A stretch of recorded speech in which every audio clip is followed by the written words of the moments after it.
Welcome to Canuck of the Dead. We are continuing down our road that is the Halloween franchise. And my buddy Benner and I were about to talk about the sequel that never should have been, Halloween 2. Benner, how you doing? Good, man. Thanks for, we're diving in. Number 2, round 2. Right? Let's do a thing. We'll get everybody up to speed. So here is the trailer that aired for Halloween 2.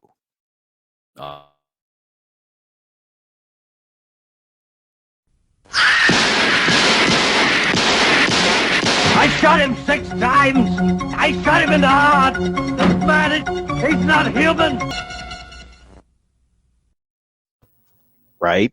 Awesome. That's a great trailer, man. Like, that's a good trailer.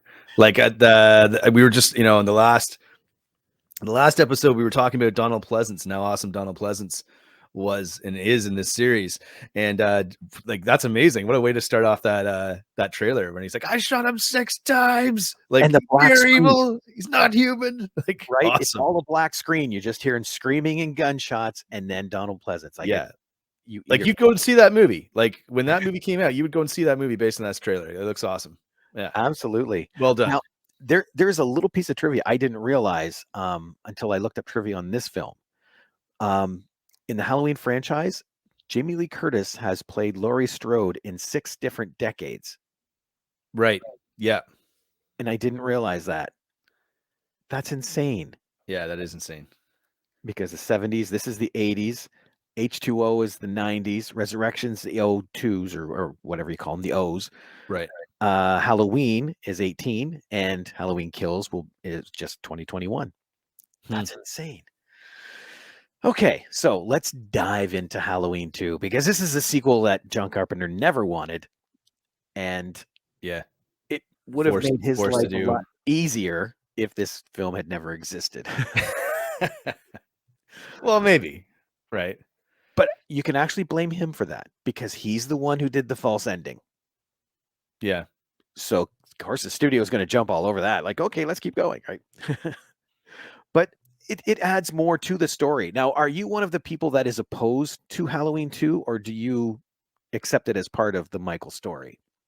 So rewatching these, it used to be my favorite sequel.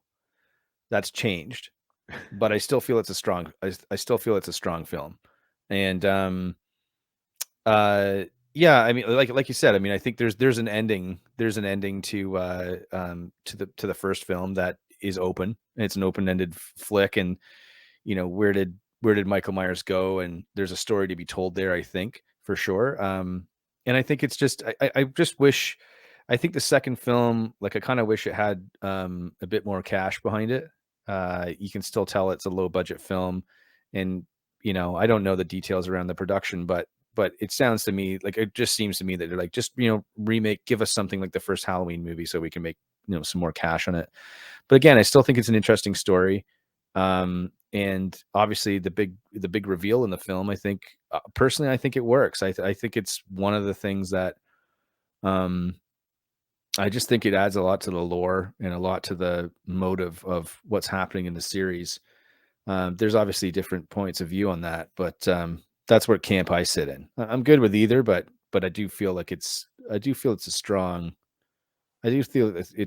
plot point. I know Carpenter doesn't even like it. I think didn't he say he was drunk one night and he was just like, yeah, we put it in, and with Michael and Laurie being related, right? I do know that when they did the original edit, Rick Rosenthal, I think, did the edit on this one. He didn't like it at all. So John Carpenter ended up taking over editing and changed everything around and reformatted it. So he was trying to make the best of what he thought shouldn't even be there. But yeah, I think you're right, though, that whole sister thing was in a drunk chit chat with somebody, and they just threw it out there, and he's like, why not? It almost like, yeah, I still dig it though, man. I still think it works, right? I do too, because I know, having a villain that just comes after you and that's scary and all that, but why? There's got to be a reason he'll target one person when he's getting shot and poked with coat hangers and, stabbed. And why does he keep going back after this one person? There's got to be something. So I think it was the perfect story idea to me. Yeah, and I like the idea of the instant sequel. not a lot of franchises have done that, but where the sequel picks up exactly like the minute after the first movie ends. I appreciate that. I think quite a bit. I know, Back to the Future did it. Yeah. Halloween's done it. There's another movie too that's just like that. It picks up like right Oh, after. I can't. Conjuring Is it Conjuring? or Um, Sinister? No. Oh, I can't think of it.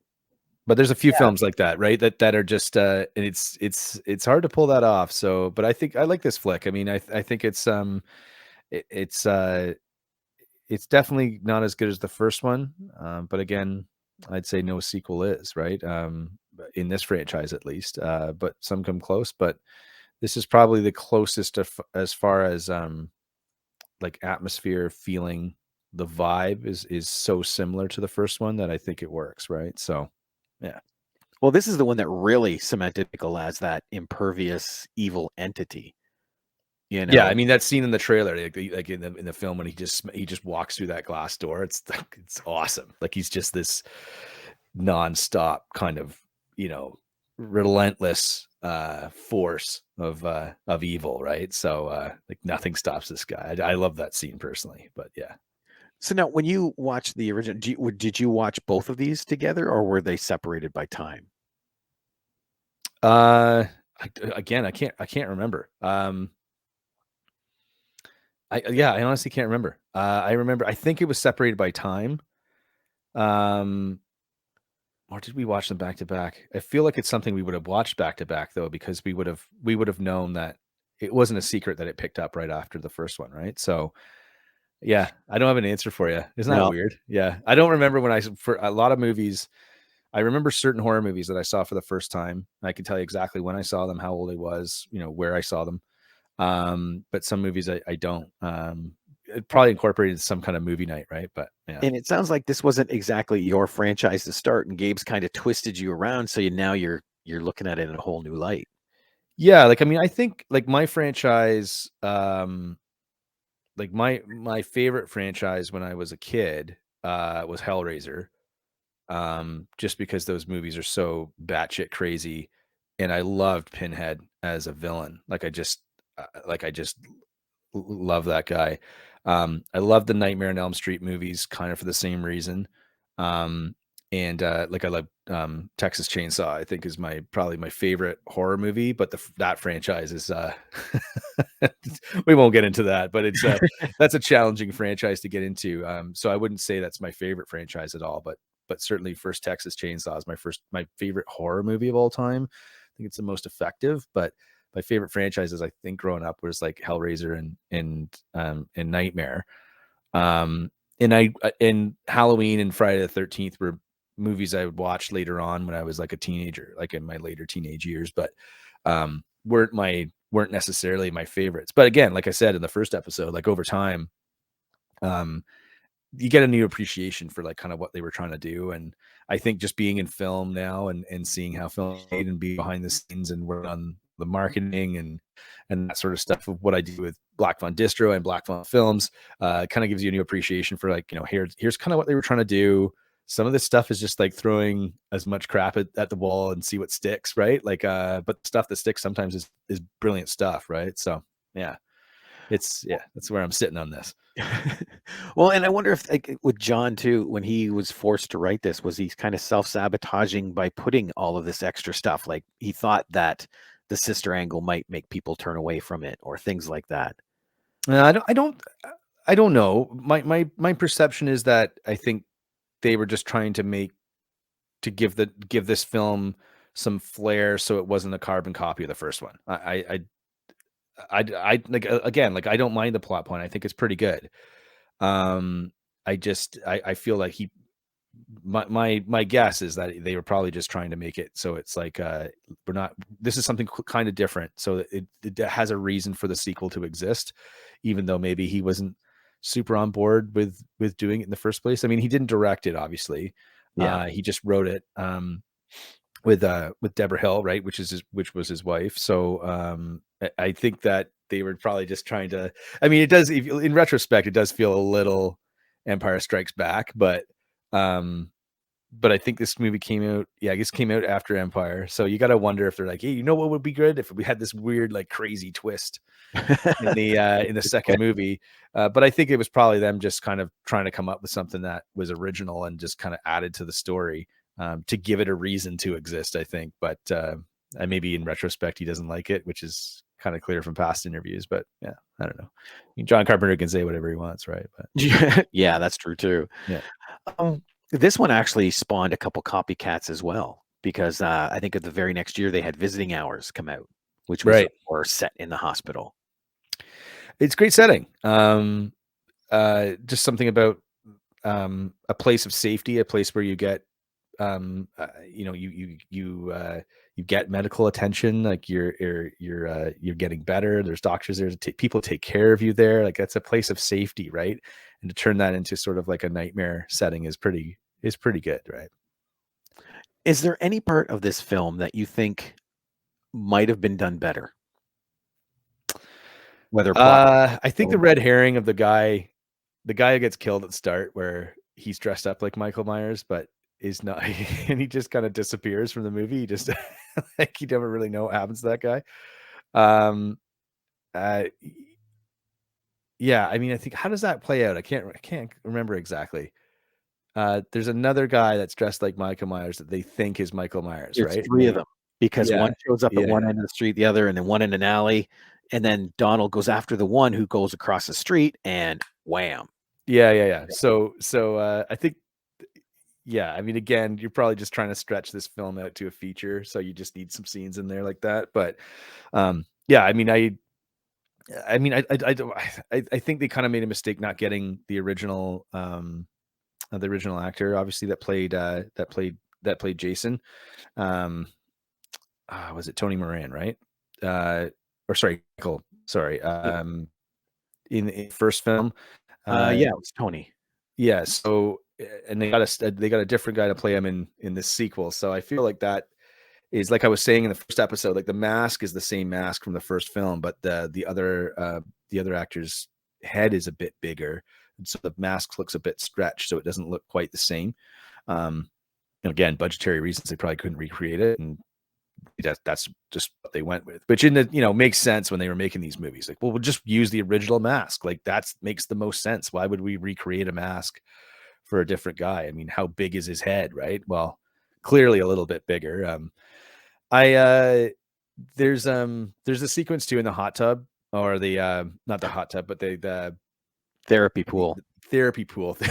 Yeah. Thank you. Yeah, sorry, the therapy pool, not the hot tub. It's a good scene. The makeup is fantastic. In a great, just classic slasher kill scene. But the fact that he puts her in the water and he does it with his bare hand is like, just shit like that bugs me, right? Because he can't, like, I mean, he's still gonna feel that, right? I mean, I know he's not supposed to feel anything, right? He's supposed to be, void of human emotion, and he's a complete psychopath for sure, 100%.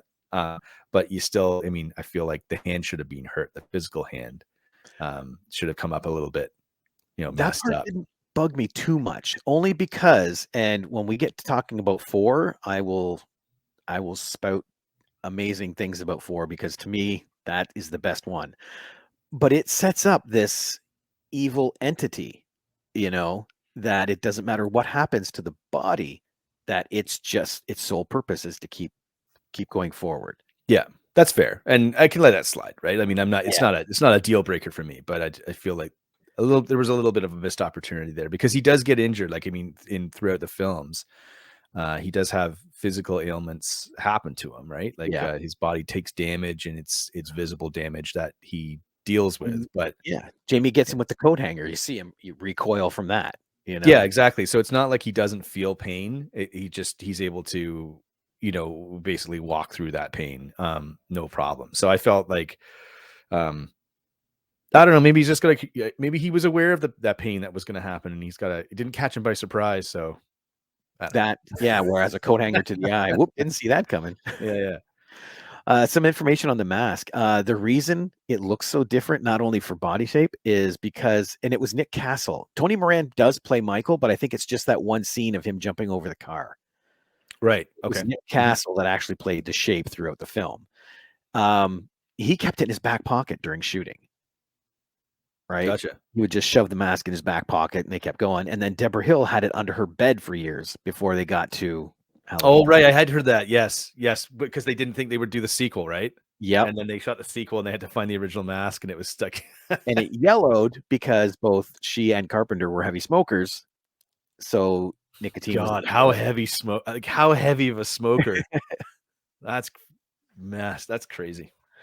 But yeah, it's Dick Warlock. The 80s, man. The 80s. Oh, I know, right? I still remember vividly being so young and going to my grandparents' place while they played cards, and there's just a haze hanging over the table. And I'm sitting beside the table reading a book, and they're thinking, yep, this is fine. Oh yeah, man. Like, You know? no problem. Like you could, well, I was just talking about this the other night, actually. Like when you went to the mall and sat in the food court, like as long as you sat on the left side of the food court, you could smoke butts over there, man. That's the smoking section. And if you're in the non-smoking section, like that's where you would you're safe over there, right? And actually, Hilarious. on the mask thing, I just read another little piece of trivia. The reason it looks different in 4 is because at the end of 2, everybody thought they were done. And they gave out all sorts of props. They gave everything away. Mm-hmm. And then they came back for 4 and went, well, crap.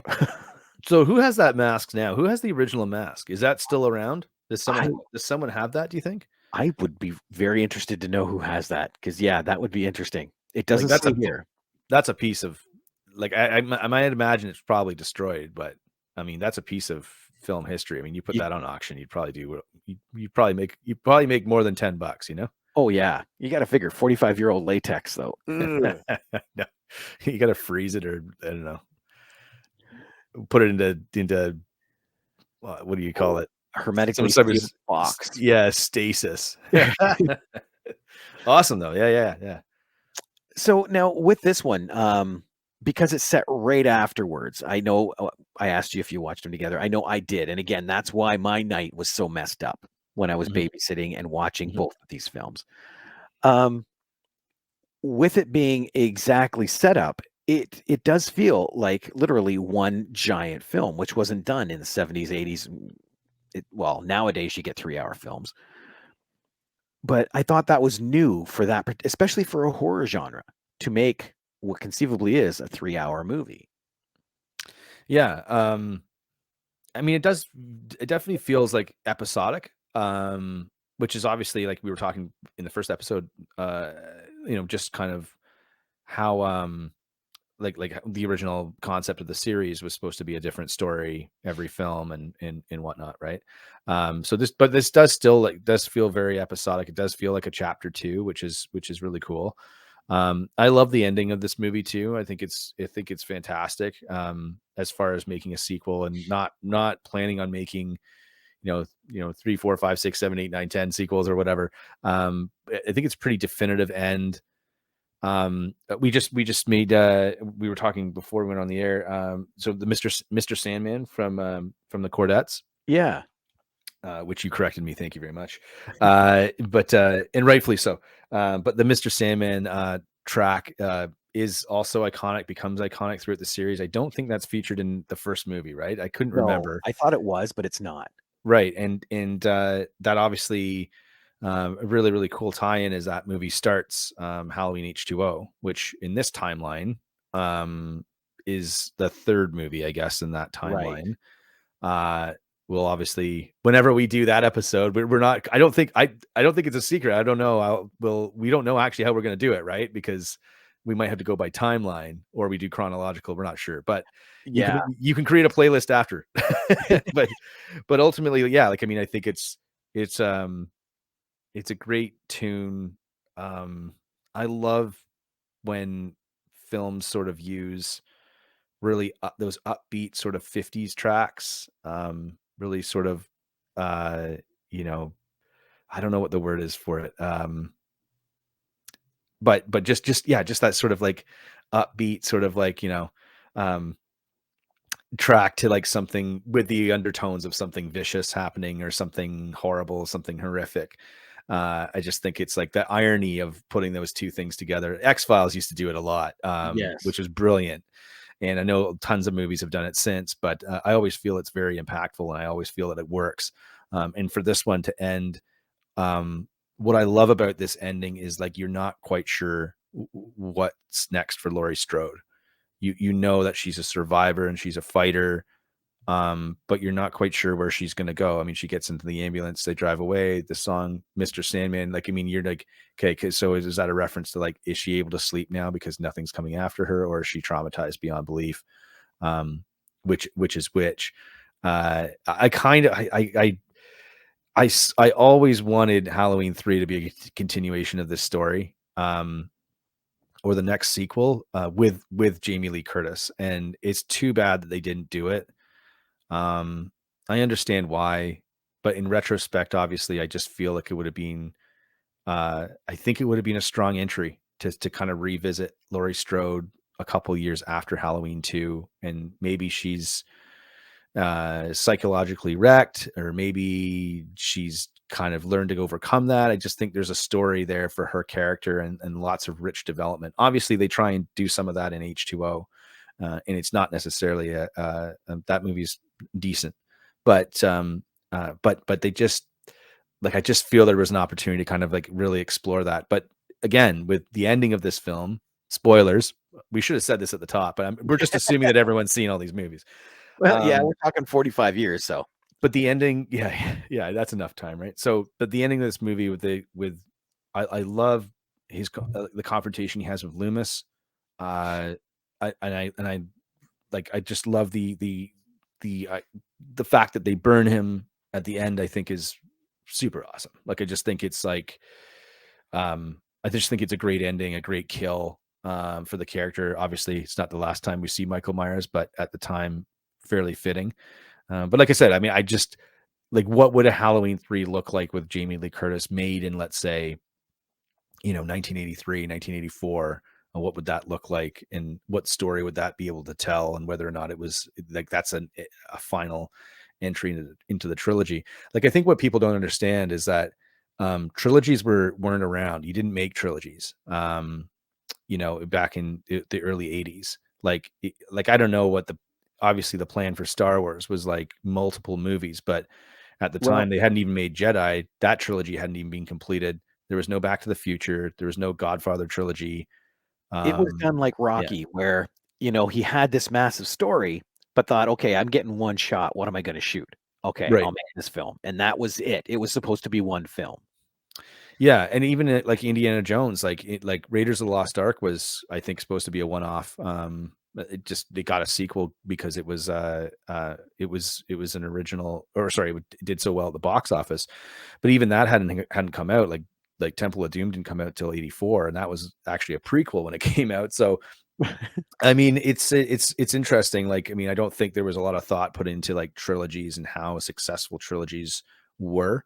Like, Hollywood now loves trilogies, and even more so, other than trilogies, they love, cinematic universes, because it's multiple trilogies stacked on top of one another, and Yeah. the money rolls right in, right? So, but I think for this, it would be interesting to see if you could go back in time and say, all right, so this was the second entry, we're going to make a third movie, and whether or not that third movie kind of picks up right after, like does the third movie pick up right in the ambulance, like, or right, just like the second movie did, continuing on from the first. It would have been, I mean, I don't know, I'd watch that.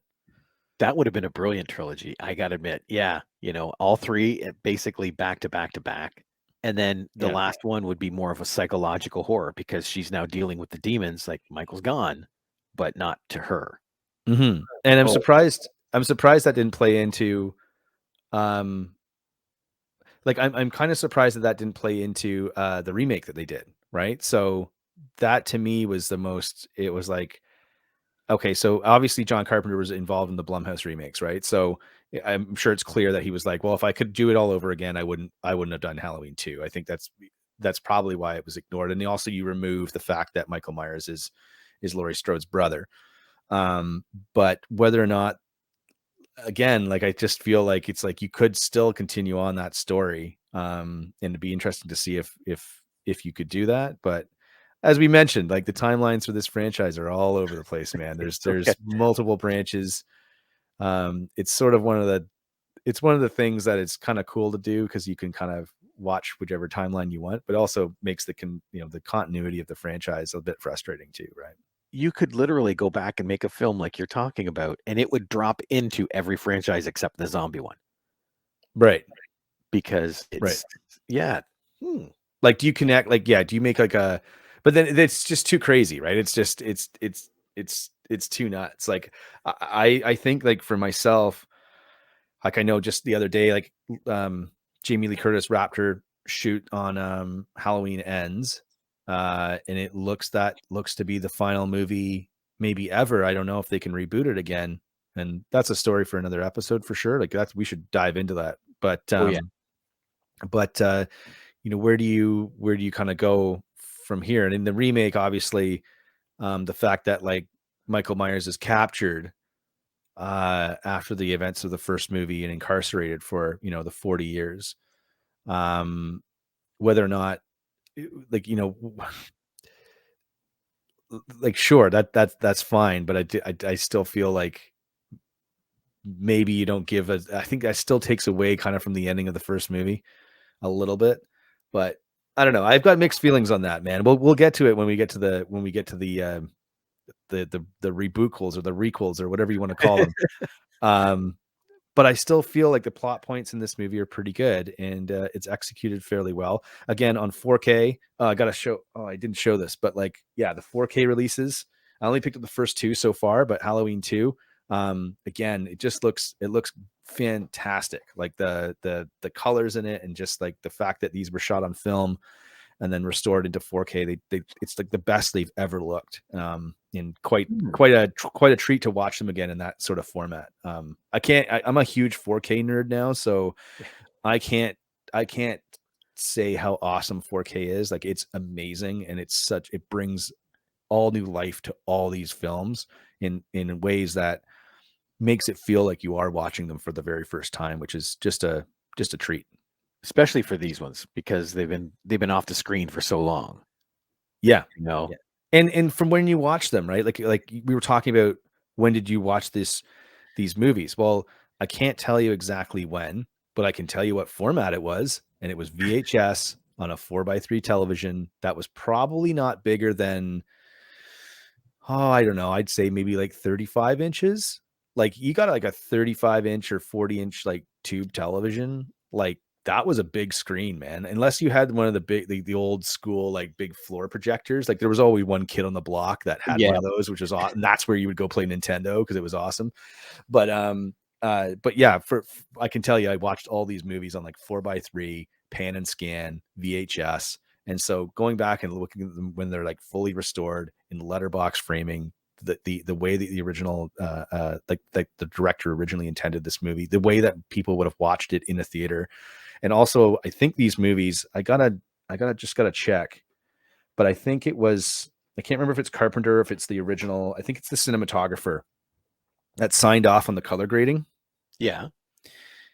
Yeah. So the first one, so these are from Scream Factory, obviously. The original camera negative 4K scan. It was approved by cinematographer Dean Cundy, and doesn't say anything on Halloween 2. But yeah, I mean, but the first one was approved by the original cinematographer, which is really cool. Because that's clearly what they remember, what they wanted to shoot. It's probably as close as you're going to get to what they saw through the camera, right? It's just, I mean, as a film nut, like, I love that stuff. Like, that's what I want to watch. I want to watch what the director originally intended. I may have some criticisms on that here and there, but I'm not a director, so or a cinematographer. So my criticism is obviously, take it with a grain of salt. But I just love the fact that these old school movies are getting this kind of treatment. It's really special. But at least it was his vision, whether you agree with it or not. It's his vision, and now you get to see it. Yeah, and like I said, one of the scenes that really stands out in this is Michael Myers walking through the town. It's crystal clear. And the other one is the ending of the film, where there's the confrontation, and the climax of the film is pretty good. The third act in this movie is pretty solid. It does lull a bit in the middle, which I think is the problem that the first movie doesn't have, which this one does. But I think this third act is pretty strong. And it ends on a pretty solid note. And I think it's a good, like, if they never made another Halloween movie after this, I think we'd have a different perception of it for sure. But yeah, I think it's overall, I think it's a pretty solid flick. And it's a debut directing for Rick Rosenthal on this one. Right. Who went on to direct Halloween Resurrection. Which I don't know. I don't know if we want to jump too far ahead, but is Resurrection the worst in the franchise? To me, no. Okay. Well, to me, do you want to reveal which one is your worst, or is that going to be a surprise for later on? Oh, no, I don't mind revealing it. You know what? I think that's a great thing for the bonus show. We will reveal which we think are our worst ones so far. I will say Halloween 2 is one of the best. It is one of the best sequels. And for me, like you were saying, I think my favorite sequel is 4. But I would say, if people were just getting into the series, I'd be like, you really should watch 1, 2, and 4. Like to start, like watch those 3 movies 100%, and then you can kind of go from there. Then you can kind of dive into whatever you want. I'm excited to talk about the Blumhouse sequel too, because I've got a lot of feelings about that film. But yeah, I mean, I think overall it's a really solid sequel. And does still capture the sort of the essence of the first movie. Doesn't ruin it. I think it expands on the lore, which is something that's been explored on down the road. But I just feel like it's a worthy entry to, and stands not necessarily side by side with the original, but certainly very, very close. And so I think it should get commendable reviews and support and respect because of that. Well, the one thing I like is it doesn't feel like a different night. Like you literally feel like it's the same night, which is a big achievement considering it's a change of directors, and it's a couple years later. So that's a huge achievement right there.